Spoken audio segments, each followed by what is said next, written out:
El estrecho espacio de nuestro istmo fue tema de interés de muchos países, de muchos visionarios, que soñaban con unir los dos mares abriendo la tierra, para crear un camino que acortase la distancia entre los continentes.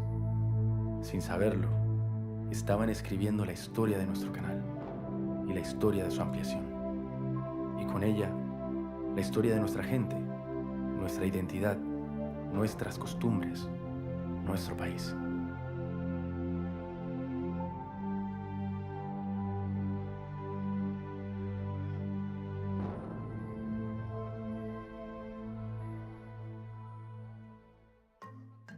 Los estudiantes de segundo año del énfasis en jazz y danzas de carácter, deseosos de investigar más sobre el teatro musical panameño, llegamos hasta el Instituto Nacional de Cultura para entrevistar al director y productor de la puesta en escena del show inaugural del canal ampliado, el profesor Edwin Cedeño. Profesor, gracias por aceptar la entrevista. En cuanto a la puesta en escena en la inauguración del canal ampliado, como panameño, ¿cómo se sintió al ser usted el director de este proyecto artístico, el cual estuvo bajo el ente de muchos noticieros a nivel mundial? Bueno, en primer lugar es una sorpresa poder tener la oportunidad de poder dirigir un evento así. Como ustedes saben, este tipo de proyectos son licitados, de manera que las competencias para poder participar son altísimas. Es decir, por ejemplo, la ACP para este tipo de proyectos requería que las condiciones de los que participaran tuvieran, por ejemplo, entre otras cosas, experiencia con proyectos a nivel de presidentes del mundo.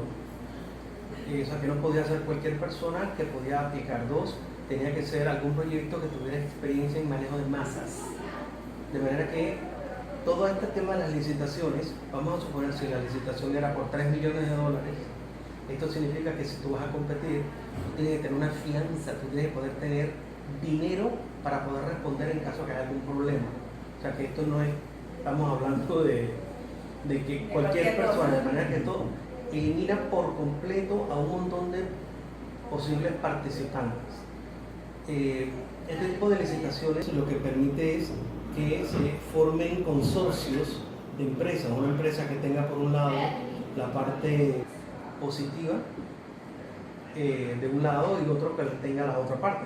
Difícilmente una sola empresa puede tener ambas cosas. Nosotros trabajamos en un consorcio de contraseñas con Magic Dreams. Entonces nosotros, como en el caso de contraseñas, de trabajar en la cumbre de presidentes, que montamos el show de la cumbre de presidentes, de manera que tenemos la experiencia con los presidentes, y en el caso de Magic Dream teníamos ya toda la experiencia del trabajo con masas. De manera que después de todo un proceso de meses de presentación del proyecto, de revisión de las áreas donde se tenían que hacer los montajes, y toda la depuración, luego la defensa del proyecto, hasta que finalmente el proyecto nos lo adjudican. Una vez que nos adjudican el proyecto, lo que viene es una corredera muy grande, porque obviamente un proyecto de tanta importancia requiere una planificación que ACP exige, no solamente planificación en términos de la organización, sino del desarrollo artístico, de las ideas, cómo se van planificando en la línea de tiempo. Entonces, obviamente, cuando a mí me dan la noticia de nos ganamos el paquete, yo digo auxilio, porque es muy chévere y es muy bonito, pero meterse en eso es un dolor de cabeza. De manera que, por ejemplo, a mí me tocó no solamente la dirección artística, sino la producción artística, es decir, la contratación de todos los artistas y entender todo lo que significa darle la vuelta al reloj como 3 días. Ahora que estamos hablando de reclutamiento, o sea, de los artistas, ¿qué fue lo que buscaron? O sea, ¿cuál fue el perfil que pusieron? ¿Qué buscaban en los artistas para poder integrarlos en este proyecto? Ok, ese proyecto, todo proyecto genera sus propios perfiles. En primer lugar, el proyecto mismo requería cierto tipo de, digamos que de personajes. Habían, digamos que 4 perfiles artísticos, el perfil de los artistas reconocidos del medio. Había un segundo grupo de perfiles que nosotros le llamamos ensemble. El ensemble es digamos que es un grupo de artistas de apoyo, ¿okay? Y los otros dos grupos eran el grupo que era la compañía de actuación y la compañía de baile. En adición, por supuesto, todo el personal técnico, asistentes, vestuaristas, etc. El perfil era variado. Nosotros, en lo personal, cuando buscamos, en este caso, la historia que se contaba es una historia que empezaba desde la época de la Panamá salvaje, la inclusión del individuo dentro de la selva hasta nuestros días, de manera que necesitamos tener en términos visuales muy bien representadas y muy claras. Teníamos dentro del mismo espectáculo había elementos que eran elementos de, por ejemplo, de diversidad étnica. Mezclábamos, por ejemplo, chinos con negros, y de manera que nosotros tenemos esa fusión de razas. Entonces, a medida que se iba desarrollando la historia, ya el grupo étnico ya se iba mezclando, ya nosotros aquí nadie sabe quién es. Aquí es el chongo con blanco, con negro, con todo, entonces ya estamos todos mezclados. Entonces, la gente me va a decir, claro, mi centro de panameño, sí, mi abuelo era negro, entonces la gente, abuelo no, mi abuelo era negro, la gente no lo cree. Entonces, aquí todos estamos mezclados por todos lados. Entonces, cuando hicimos ese casting, tratamos de buscar géneros puros, ¿sí? Mulatos, un grupo de mestizos, el negro que se vea negro, el chino que se vea chino, para poder tener representación visual de aquella época. Cuando hicimos lo del canal, perdón, lo de la compra de presidentes, que se contó desde la época de Panamá, cuando era la época de la colonia, había un censo que se había hecho, se sabía cuántos mestizos habían, cuántos españoles habían, de manera que nosotros lo que hicimos, por ese caso, hicimos el cast en base a una proporción del censo de la época. Entonces, por supuesto, no es solamente me paro a bailar y hago mi numerito, eso no sirve. Se necesita además, por ejemplo, el tipo de baile. No todos los bailes eran iguales. Si es bueno, por ejemplo, que ustedes están en danza, traten de tener una diversidad de estilos. No se queden solamente con el clásico o con jazz. Váyanse a algo más, que sean géneros que sean más potables a la hora de este tipo de presentaciones. Y bueno, como musical también, las personas que cantan, bailan y actúan a la vez tienen más oportunidades de pertenecer a un musical. Claro, o sea, si estamos hablando del género musical, el género musical requiere las destrezas en las tres áreas. No necesariamente las destrezas están al mismo nivel. Por ejemplo, yo acabo de abrir mi escuela y en la escuela estamos ofreciendo teatro musical precisamente para que el bailarín vaya a aprender un poquito de actuación o vaya a aprender un poquito de canto, porque los procesos, por ejemplo, respiratorios son diferentes. Y no estamos hablando ni siquiera de afinación o talento, estamos hablando de entender los procesos para poder asimilarlo más fácil. En el caso de un musical como el del show de la ampliación, del canal ampliado, la gente no lo sabe, así que voy a revelar algunas cositas. Nosotros todo eso lo hicimos playback. Playback significa que todo estaba grabado.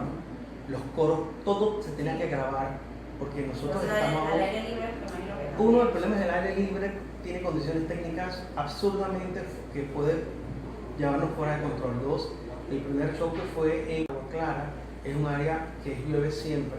Entonces, a pesar de que las carpas estaban cubiertas y llueve y hay ventolina, entonces teníamos además que ver el tema del agua en la microfonía. Entonces, eso representa obviamente problemas.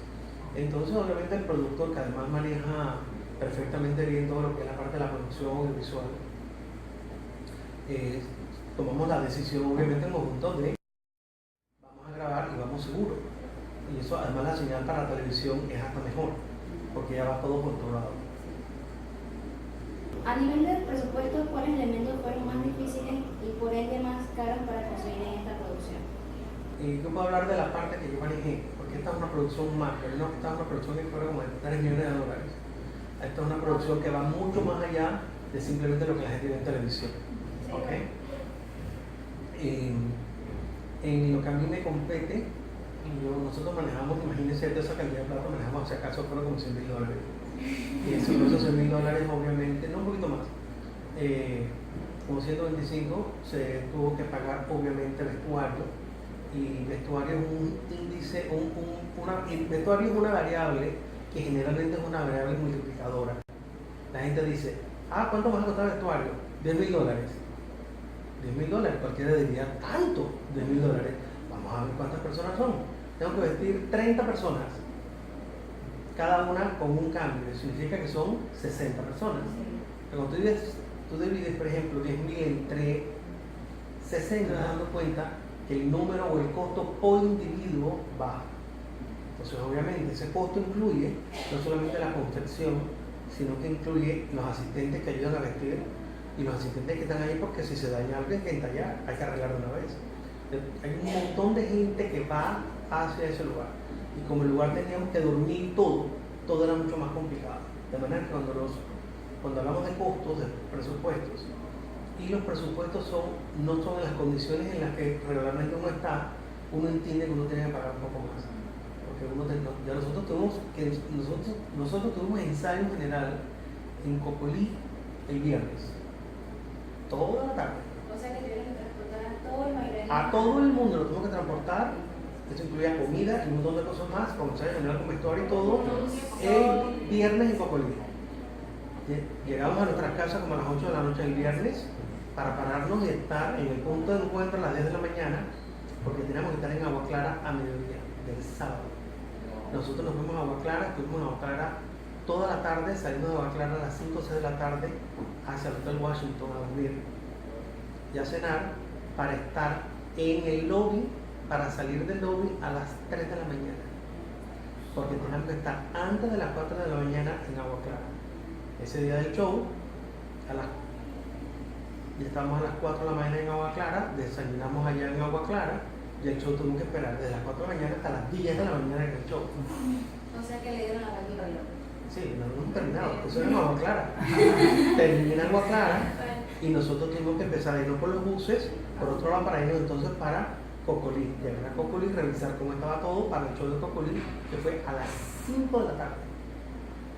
De manera que terminamos Cocolí y a esa hora obviamente todo el mundo muerto ya en los buses para organizarnos, para regresarnos a nuestras casas. Que dentro del presupuesto estuvo la comida, el transporte, la estadía y lo que fueron los vestuarios más. Los presupuestos generalmente se dividen en 3 áreas, se dividen en áreas que son de talento, es decir, cuánto nos cuesta el talento. El talento incluye talento artístico, talento técnico, nos incluye el talento del staff entiéndase los coreógrafos, mis asistentes, etc. Asistentes no solamente artísticos, sino asistentes de producción. Ese es uno de los grandes rubros, es el talento. Esa es otra variable multiplicadora. ¿Cuánto le puedes pagar a la gente? Tú dirás, bueno, por un día de trabajo, qué sé yo, 150 o 200 dólares, ¿sí? En condiciones normales. Pero en esas condiciones, eso no bajó de 500 dólares un día de trabajo. ¿Por qué bueno 500 dólares un día de trabajo? Sí, porque un día de trabajo es difícil, ¿no? Y eso lo entendemos. Y la gente se portó súper bien. El otro rubro que tiene son, digamos, que los insumos. ¿Ok? Entra, por ejemplo, a todo lo que significa gastos como el vestuario, la utilería que van a utilizar, que son todos los elementos artísticos con los que nosotros tenemos que estar, obviamente, contemplar, para poder saber que cuando tú cotizas, tú tienes que tener tus gastos cubiertos. Porque una vez que tú arrancas, te empiezas a hacer falta plata y empiezas a pedirle, te van a decir no hay. ¿Y tú qué vas a hacer? Entonces, tú tienes que también tener siempre con un colchón de eventualidades de cualquier cosa. Nosotros dejamos a 3 personas en Colombia porque no tuvieron a tiempo en el hotel, en el lobby. Y yo soy el métrico de hecho y nos vamos. Y nos fuimos. Dejamos a 3 personas, se quedaron dormidas, a pesar que se les llamó, se les tocó. Entonces también existe, pero del tema de la responsabilidad. ¿Alguna escena que siempre permaneció en su mente de todo el show?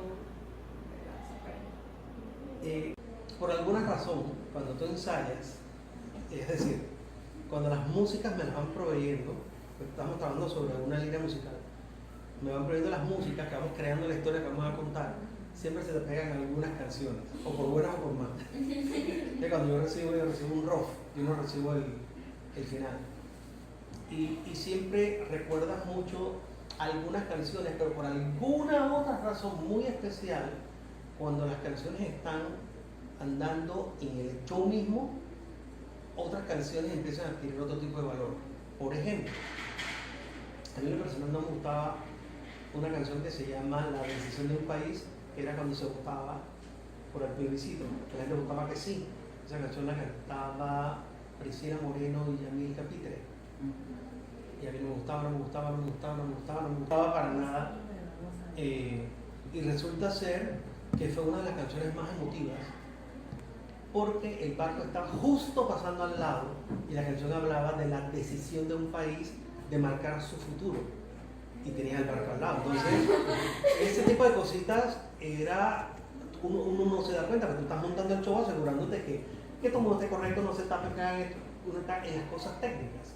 Pero cuando uno está in situ, en un momento que es único en la historia, tú no puedes prever, tú no lo puedes prever. Ni siquiera puedes prever ahí cuando estás ensayando que el barco va a estar tan cerca de ti.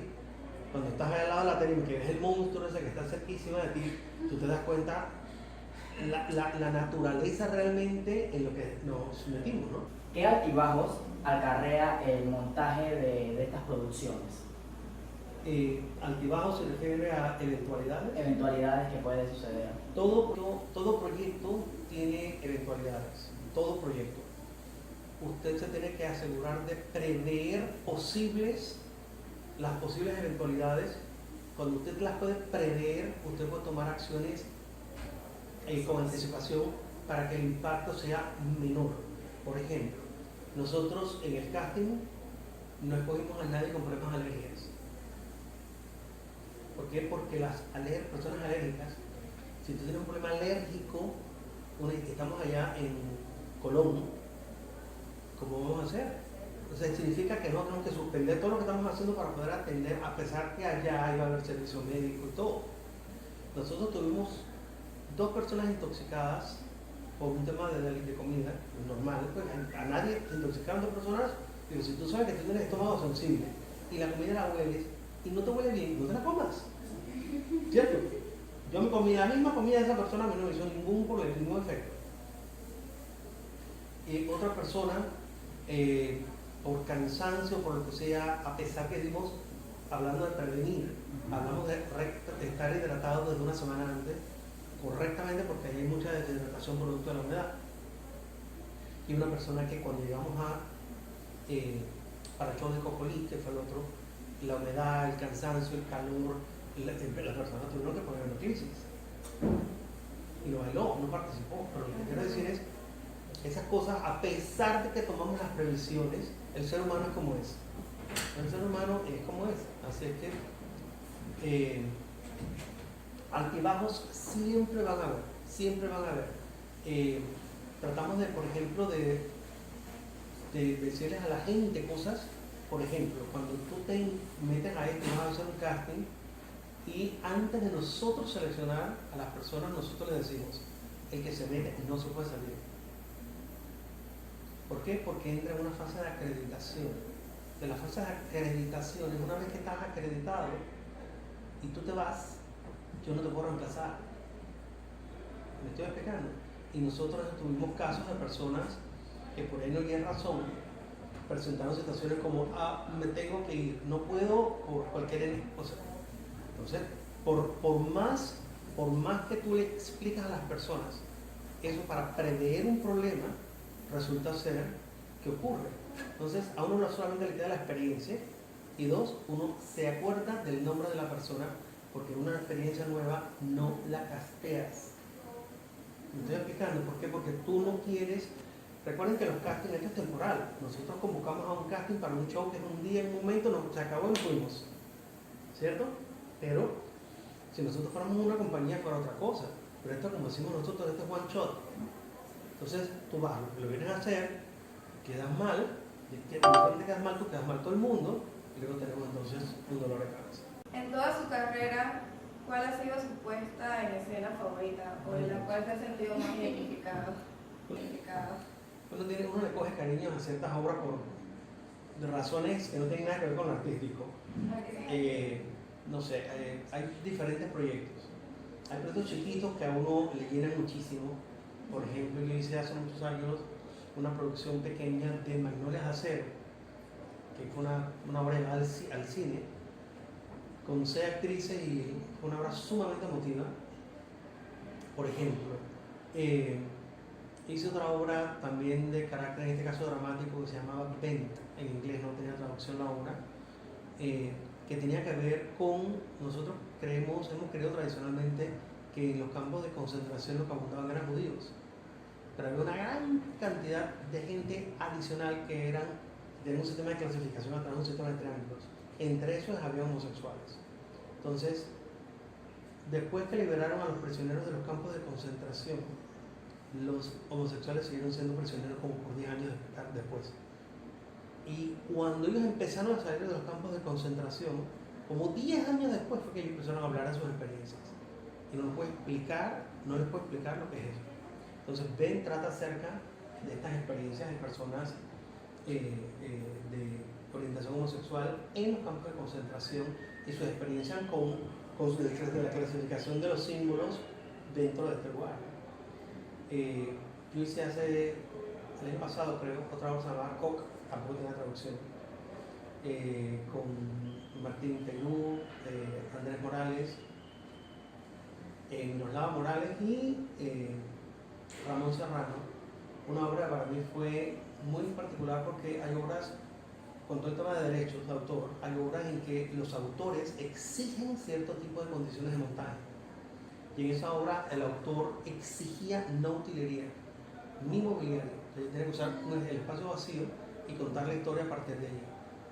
Entonces era muy difícil, era contarla a partir de la interpretación del actor y contar la historia a partir del espacio y del lenguaje del cuerpo. Entonces el actor tenía que, parte del trabajo mío era recordarle al actor, por favor, 3/4 de espalda y no perfil, porque crea la composición a partir del lenguaje del cuerpo. Entonces es una obra un poco complicada desde el punto de vista. Son esas obras que estoy mencionando que se llaman obras posmodernistas. Son obras sumamente complejas, parecen fáciles, pero son sumamente complejas. Por supuesto, un clásico de todos los tiempos que fue Un violinista en el tejado, hablando ya de musicales. Para mí esa obra tiene la obertura más hermosa de cualquier otro musical. Es realmente impresionante, es emotiva, es alta, arranca muy alto, es muy linda. Bueno, si me habla del Rey León, si lo han visto. Cuando suelten esos derechos para acá, para Panamá, ya estaremos todos viejitos. ¿Cómo comenzó en la industria del entretenimiento? Sus inicios.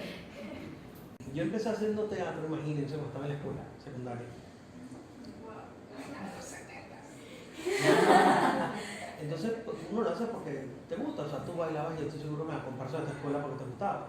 Porque empiezas a tomar la decisión de que voy a estudiar en la universidad y empiezas a plantearte a ti mismo, ¿sabes qué? Me gusta la danza, ¿sabes? ¿Qué tal si tomo la danza como carrera? Entonces, yo creo que para muchos, y sobre todo para gente que empezó ya hace algunos años atrás, donde ni siquiera la posibilidad de hacer de esto una carrera era ni siquiera pensable, uno simplemente tú te das cuenta que tú estás estás trabajando en lo que te guste, lo estás haciendo, lo haces por años, cuando miras para atrás llevas 15, 20 años haciendo esto. Yo estudié publicidad en la Universidad de Panamá y hice una maestría en teatro. Yo hice el switchboard cuando yo empecé en la universidad, obviamente la carrera de teatro no existía. Así que yo me fui por la carrera más afín, de manera que ya después obviamente seguí perfeccionándome académicamente en las áreas de teatro, dirección para actores, dirección para ópera,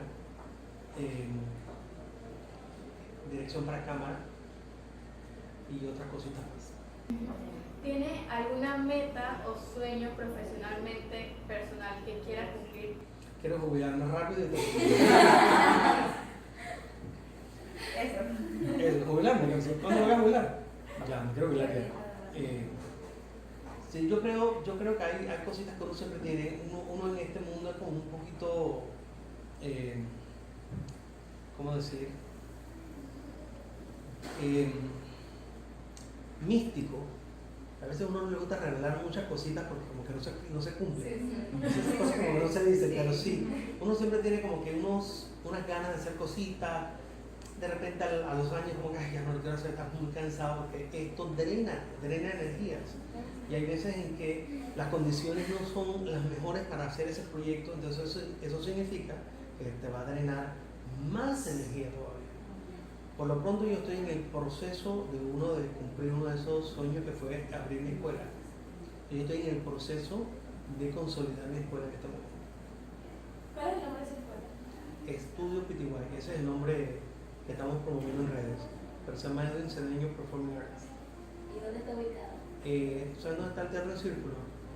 Exactamente detrás del Teatro en Círculo, lo que es el salón de ensayos de ellos, está el estudio nuestro ubicado. Un mensaje para los futuros directores y artistas que conlleva una producción artística. Una persona que se quiera meter en cualquier área de las artes escénicas, en cualquiera de sus áreas creativas o áreas técnicas, uno tiene que entender en primer lugar que hay una relación de técnica, talento, técnica versus talento, ¿sí? Que no necesariamente van de la mano. Hay personas con mucha técnica y con muy poco talento. Y hay personas con mucho talento y muy poca técnica. Entonces uno tiene que entender que hay una relación de ambas partes. Pero la suma de ellas dos tiene que tener un denominador que es la parte de la proyección. En el caso de los artistas escénicos, pues si te gusta más la parte del diseño del vestuario o las otras partes creativas del escenario, pero que no te expones, entonces tú requieres entrar en otro tipo de área o región que es el área de la sensibilidad artística. Entonces yo creo que estamos hablando de unos componentes muy particulares. Es decir, todo aquel que quiera trabajar en artes escénicas tiene que saber que hay una mezcla de talento, una mezcla de técnica, su poco de proyección y la sensibilidad artística. Y lo otro es, hay que tener mucha paciencia. Esto no es una carrera de velocidad, sino de resistencia. Si yo les dijera cuántos años nosotros actuamos de gratis, y ahí hicimos de tantas cosas porque nos gustaba, ¿no? Ya de repente empezó a cambiar todo y las cosas de repente ya empezaron a favor. Hombre, muchos de nosotros que empezamos no cobrando porque no se pagaba, pavimentamos de alguna manera el terreno para las generaciones nuevas, que ahora se pagan. Por ejemplo, yo hice Teletón 2 años, y cuando hice Teletón 2 años fue la primera vez que se le pagaron a los bailarines que habían operado en Teletón. Pero si yo llegué acá, por ejemplo, a la institución, y una de las cosas que dije fue, aquí al artista se le paga, aquí nadie viene a pedir un artista gratis. ¿Por qué? Porque hay que pagar porque hay gastos que cumplir y esto es una profesión. Lo que sí también uno tiene que tener de la mano es saber cuando uno está empezando, uno tiene que invertir. Sí. Uno tiene que invertir, entonces no me pagues, no importa, la experiencia es mejor. Eso hay que hacerlo. Invertir en dinero y en experiencia. ¿Perdón? Invertir en dinero y en experiencia. Claro, sí, porque estás invirtiendo en esa experiencia y esa experiencia no te va a ayudar. A veces tú eres muy buena y tú pides la experiencia y la gente te la va a dar y tú resultas ser un pelín de as. Nadie va a volver a trabajar contigo. Eso pasa, porque es que nosotros entramos a un proyecto, los proyectos son de 2 o 3 meses muy intensos, donde tú te tienes que quitar la ropa delante de tus amigos, de tus amigas.